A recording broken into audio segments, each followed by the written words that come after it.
আমি Nourish health department থেকে এসেছি। তো আমাদের এখান থেকে পেশেন্ট হচ্ছে মঙ্গল রায়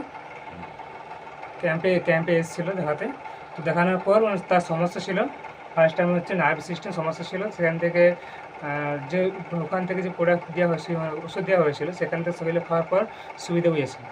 তারপর সেখান থেকে আবার প্রবলেম হচ্ছে, সুগার প্রেশারের সমস্যা এসেছিলো। তো সেখান থেকে আবার নেক্সট ওষুধ দেওয়ার পর এখন কেমন কী আসে না আসে তার মুখ থেকে সূচনা নিচ্ছি। বল। এখন মোটামুটি ভালো আছি। এখন ওষুধগুলো খাওয়ার পর সুবিধা হয়েছে, তাই তো? হ্যাঁ, ওষুধ খাওয়ার পর ঠিক আছে। আচ্ছা। আর যেটা সেই নার্ভের গোলমাল হচ্ছিল, আঙুলটা জড়ো হয়ে যাচ্ছিল, মানে খাল আসছিল, সেটাও এখন নাই। আচ্ছা, তাহলে পেশেন্টের কাছ থেকে বুঝতে পারলাম কথা শুনে যে নার্ভ সমস্যা ছিল, সেই সমস্যা থেকে ঠিক হয়েছি। তার সঙ্গে সঙ্গে যে সুগার প্রেশার ছিল সেটা পুরোপুরি নর্মাল হয়ে গেছে।